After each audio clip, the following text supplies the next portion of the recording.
to another edition of Nook News. I'm Beth Hadfield, the Activity Coordinator at the Center for Active Living. Today, we are going to talk about World Elder Abuse Day. I'd first like to discuss the history of this event. World Elder Abuse Day, or WEAD, is an annual initiative launched on June 15, 2006 by the International Network for the Prevention of Elder Abuse and the World Health Organization. The United Nations General Assembly designated that date as World Elder Abuse Day, a day in which the entire world voices its opposition to any form of abuse of the older generation. WEAD aims to provide an opportunity for communities around the world to promote a better understanding of the abuse older people suffer by raising awareness of cultural, social, economic, and demographic processes affecting them.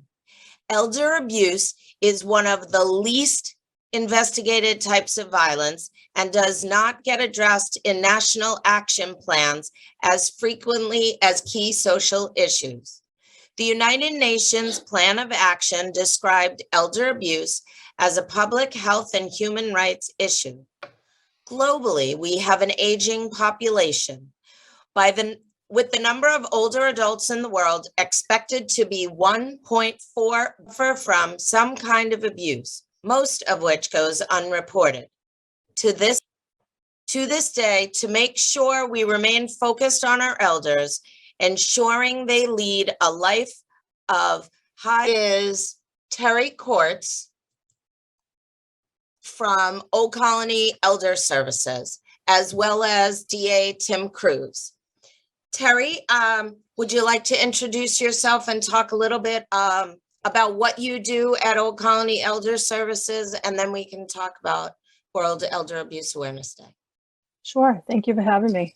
I'm the Protective Service Director at OCES, and OCES covers 23 towns from Plymouth, most of Plymouth County, from Plymouth all the way to Wareham and so forth in terms of our catchment area.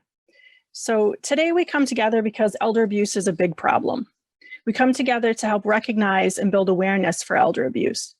This year's theme is the same as last year, which is lifting up voices. We work together as professionals with elders and the community agencies to help us to put an end to elder abuse. 1 in 14 cases of elder abuse come to our attention. Today, we are building awareness by talking about World Elder Abuse Awareness Day, which is June 15th, which is what Beth mentioned. Last year, we received 35,202 reports across the state of Massachusetts on elder abuse. Elder abuse is a hidden crime. Any of our elders could become victims of elder abuse. We want you to leave here with the message: if you see something, say something. Elder abuse is everyone's business. We need you to know about it to help us so that we can try and help prevent it and end elder abuse. Elder abuse can be financial exploitation, neglect, self-neglect, physical abuse, emotional abuse, sexual abuse. Did you know that 1 in 10 Americans are abused, neglected, or exploited every year? Elder abuse can occur in any family, and elders with dementia are 50% higher to be abused. This is a chance for us to build awareness and to educate people about elder abuse. Again, if you see something, report it. If you hear something, report it. Please help us to build awareness for World Elder Abuse Awareness Day and to help end elder abuse. So I'm the Protective Service Director at OCES, and Protective Services is a nonprofit program which is contracted through the state to provide services for elders 60 and over. Those, again, who may be suffering from some form of abuse: physical, emotional, neglect, financial exploitation, and self-neglect. We receive reports from mandated and non-mandated reporters, and we're governed through the Executive Office of Elder Affairs. If we substantiate a case of major physical abuse, financial exploitation, sexual abuse, we're mandated to report to the District Attorney's Office. And DA Cruz can talk a little bit about that. Who can benefit from protective services? Elders that are living in Massachusetts who are 60 and over who may be being abused by someone that they have a personal relationship with. 90% of our cases, the elder knows the person, and most likely the alleged perpetrator is a spouse or an adult child. So what services does Protective Services provide to assist elders? We, again, report to the district attorney's office. We will assist by going to court if need be in terms of a restraining order, offering any kind of service plan services, meaning home care services, counseling, trying to link with legal services if appropriate, assisting with companionship, adult health, money management, legal referrals. Again, those are some of the things that could be included in a service plan for Elder Protective Services.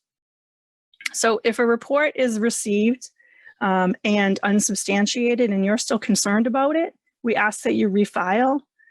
Sometimes it takes a couple of different times for a report to be filed for us to go out and talk to an elder and an elder be willing to make any kind of changes in their lives. Most elders fear being put in a nursing home, and we try and do what we can to make sure that that elder is safe in the community for as long as possible. Our philosophy of the program is they have the right to self-determination and they have the right to make choices. And our program goes from least restrictive to most restrictive.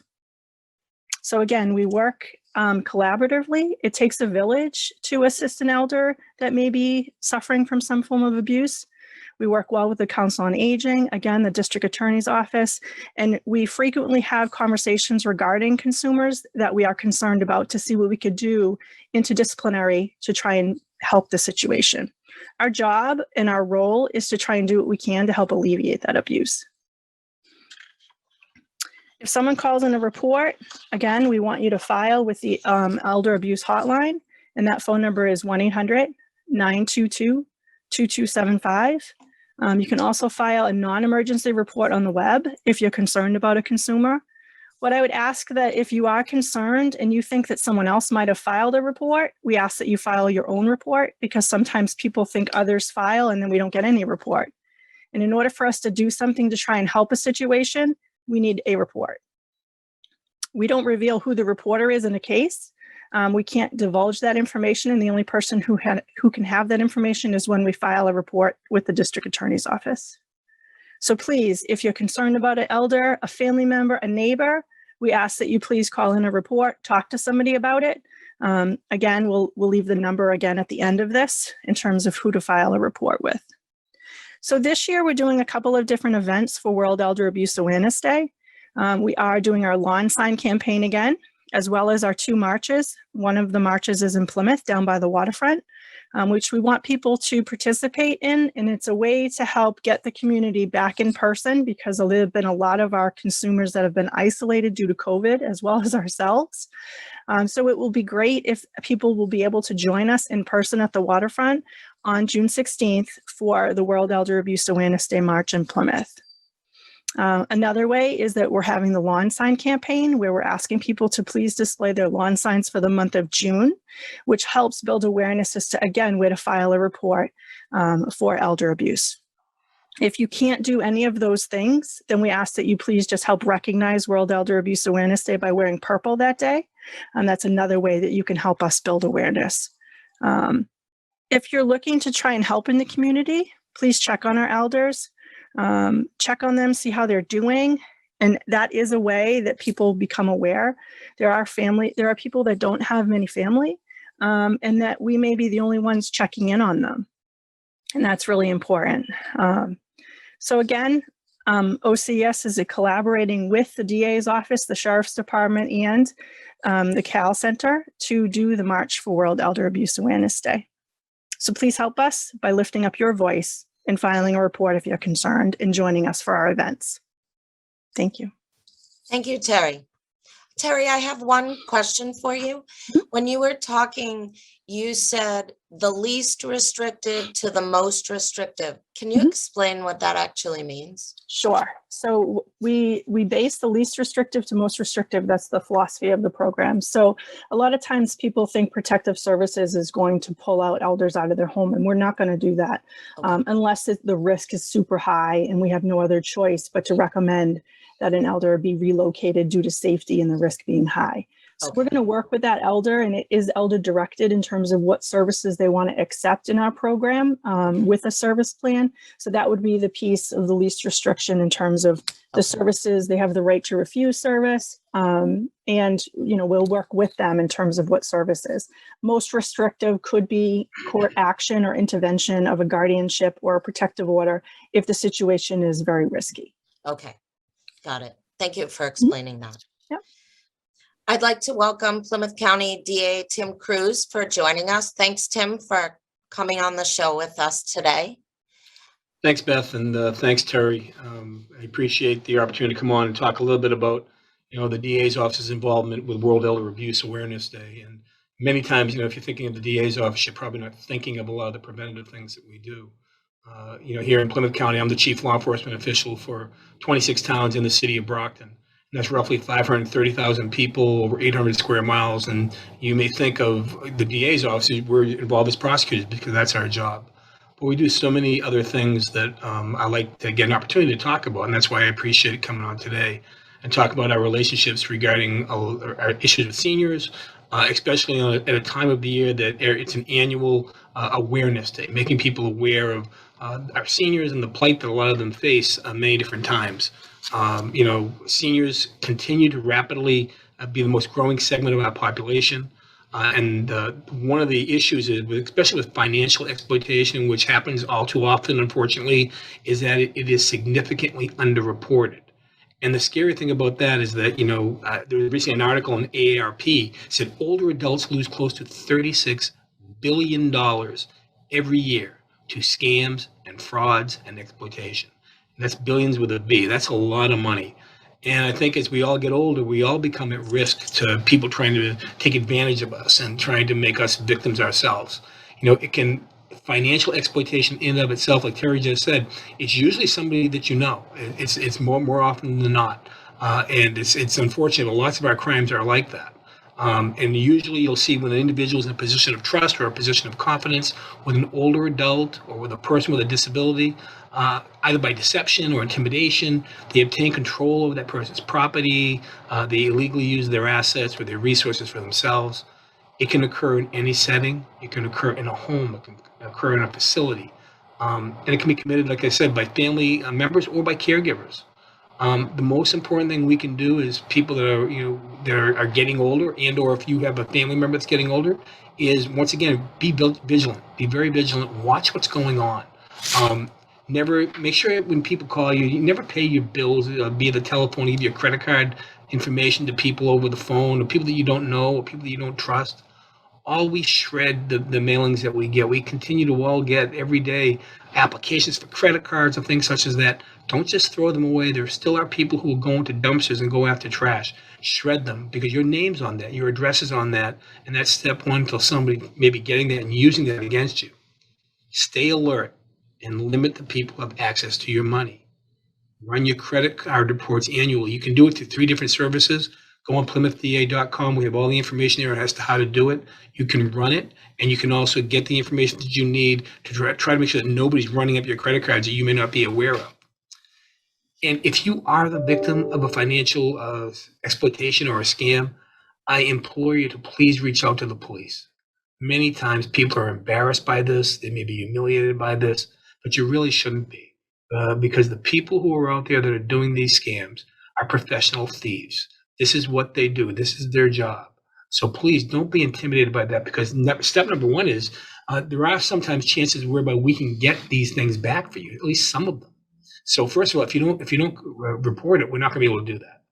And the second thing is that's out there that I think is just as important is getting the word out, so that people understand that there's somebody calling up, and maybe it's the time like with grandparent scams, which we saw especially during COVID, over the course of the last couple of years back, when all the rules were changing every day. The people that are out there trying to take advantage of us, they take whatever the hot topic is of the day and will morph it into how they can use it. And we actually had a case here in Plymouth County where a woman got one of the grandparents calls in the middle of the night. We all know you don't get a good call in the middle of the night. And said that allegedly from her grandchild, who was up in New Hampshire with a buddy of his, allegedly got into a car accident, somebody got hurt, and they were taking criminal charges out against that person. and that kid was going to be held in custody unless he came up with $8,000 cash. Now, the problem was that during COVID, and this was happening here in Massachusetts, the courts weren't open every day. So if you didn't have court open on that Monday, you might be sitting in jail if you couldn't come up with the 8,000 that day for a week. So the grandmother was very concerned, very nervous, was told not to tell anybody about it. And she ended up going to her bank, the bank where she went every Friday, after she was speaking to people on the phone, not the alleged grandkid, and talked to somebody who said that they were the kids, the friend of the grandkid's father. And here's the money, here's how you get the money, here's how we're going to get him out. Went to her bank. The bank, who normally gives her $25 or $50 every Friday, all of a sudden she's walking looking for $8,000 cash. I give them credit because they said, "Are you okay? Is something going on?" And we should always take that into consideration when somebody is out there and all of a sudden doing something incredibly unusual, especially for a large sum of cash. This poor woman said, "No, I'm fine. I need the money." They gave her the money. It's hers. She went home. The bad guy sent a courier to her home, a courier during COVID. So at the end of her driveway, a big black SUV shows up. A guy gets out. He's wearing a mask because of COVID. She gives him $8,000 cash. He drives away. He's gone. And they say, "Oh, your grandson's going to call you in a couple hours." She doesn't hear from anybody. In a couple hours, she calls the parents of the grandson and finds out this never happened. And that $8,000 is gone. Now, that's a rarity in that we were able to get that back because of a lot of good police work by the state police and that local department getting cameras up and down that street, getting license plates. Those individuals were caught. Those individuals were charged in another county. And we were able to get back $8,600 from the $8,000. So that was a good situation for her. It was a terrible event, and it can happen to anybody.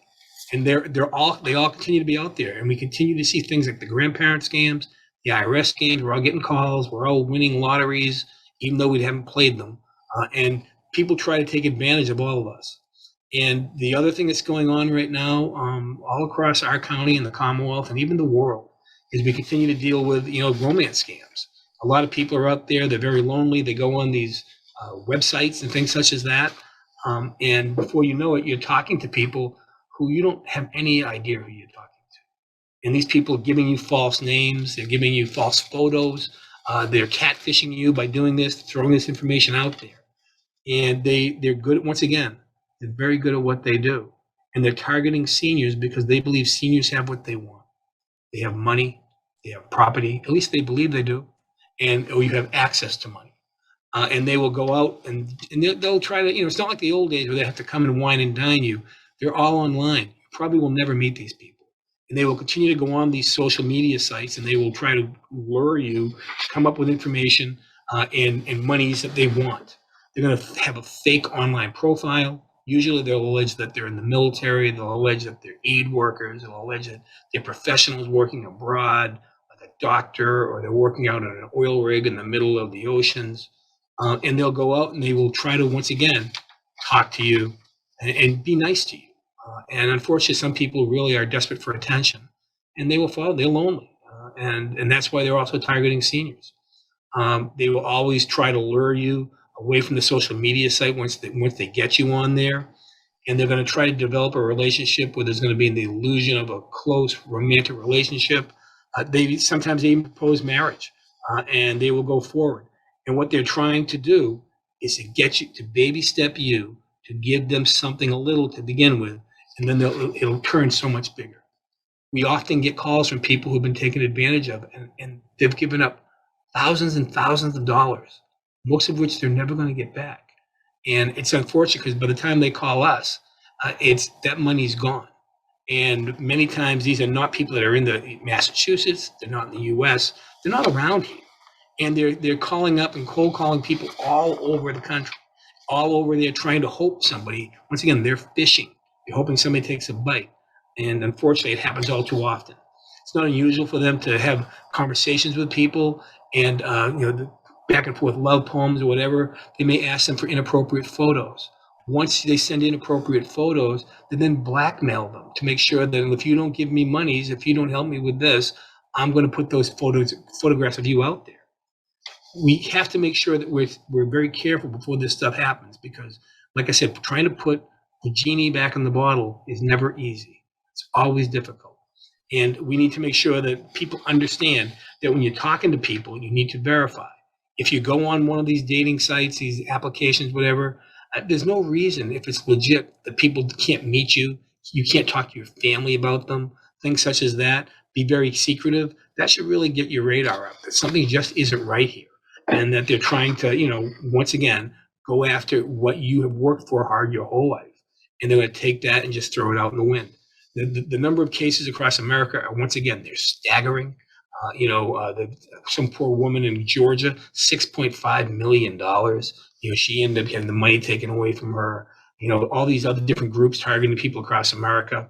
We need to make sure people understand that, when you are on these sites, when you're on these apps, guard your information carefully. Talk to your friends, talk to your family, let them know that you're in these quote unquote relationships. And if you're in a 3-month relationship with somebody and they're asking you for large sums of money for whatever the reason may be, for their business, allegedly, for health issues, for an emergency just came up, don't do it. Don't do it. Because if you do it, it may be irreparable damage to you and harm to you and your family. And that's one of the challenges, is getting the word out, which is why I'm very appreciative of the opportunity to come on and talk about this. And if you have any questions that we can answer for you at the DA's office, we always have an on-call assistant DA.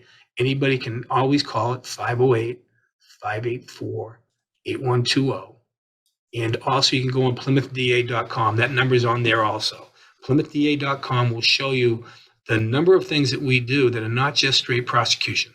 These are things on preventative end where we're helping children, drug endangered kids, where we continue to help kids who are being involved in human trafficking, the victims of that, or commercial sexual exploitation of children, all sorts of front end things, all sorts of back end things, and at the same time making sure we hold people accountable. This is really important, and I appreciate the opportunity to talk a little bit today, and I'm certainly willing to answer any questions if anybody has any. Thank you. Tim, I do have one question. Someone, and I think it was the police department, was talking about check washing. Check washing? Yeah, and I'm not sure if that's exactly what it's called, but they can actually strip down a check that you put in the post box or you mail off. They can strip the check down, but rewrite it to whoever. Yeah, no, these people are really good. They can also do that to like money orders or bank orders, and you see that a lot when we actually had cases with individuals. We had a guy that used to be he was a U.S. postal inspector. He also was on the side. He did Scottish bagpipes, and one day by chance somebody notified him online. He dealt with scams for the U.S. Postal Service. That they heard what a great bagpipe guy he and his guys were, and they wanted to hire them for a wedding in Scotland. Now think of that for a second. You want to hire a bagpiper from Plymouth to go play in Scotland, which is the home of the bagpipes. So he said he talks to the guy, he played around with him, and he said, okay, here's what's going to cost. It'll cost $5,000 for me and my guys to go over there for the weekend. We need this, we need that. The guy said, great. Because one problem. The problem is that an individual that I'm doing this a wedding party for these people. They gave me one check for entertainment. It's $10,000. But I trust you because you're a good guy and we talked for 5 minutes over on the internet. I'm going to send you this check for $10,000. You keep $5,000 of it and you send me $5,000 back.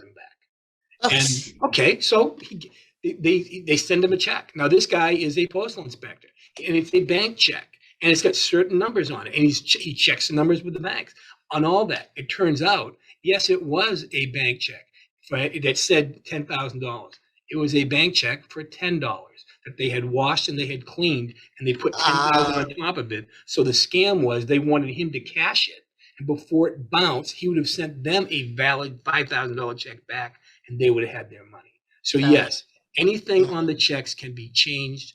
And once again, I'm not saying you should never cut a check, but I am saying just be careful with what you do and make sure that whether you be online, whether you're reducing something to writing. Always make sure you can trust, but verify. And if you do that, you should probably be okay. All right. Well, we're coming to the end of my time, and I would like to just raise a few points. Why World Elder Abuse Awareness Day is important. Older Americans may be unable to advocate for themselves. Many seniors are not in a place to stand up for themselves, whether it's because they are physically frail or because they are scared to speak up or fear repercussions. It's crucial for all of us to be on the lookout for signs of elder abuse and to speak up if something seems wrong. Seniors deserve our respect and our attention. In many cultures, elders are revered, and rightfully so. Their experiences, memories, and perspectives on life are valued for the lessons that younger folks can learn. And if older people aren't encouraged to pass along the skills and wisdom they have acclimated during their lives, then the culture as a whole suffers. We owe it to older generations to ensure that their so-called golden years are not tarnished and neglected. And third, it reminds us to look out for each other. It's easy to see bad things and not say anything, whether that's senior abuse or a mugging on the street. But this World Elder Abuse Day reminds us just how important it is to look after and look out for our fellow humans. It reminds us to exercise compassion on a daily basis and care about others rather than ourselves. So the bottom line in all of this is, if you see something, please say some things. The phone numbers will be at the bottom of the screen, and they will run throughout this program, and you will be able to write them down if you need to report any kind of elder abuse. I would like to thank Terry Kourtz from Old Colony Elder Services and Plymouth County DA Tim Cruz for joining me today and bringing awareness to this very, very important subject. Thank you. Thank you both. Thank you. Thank you.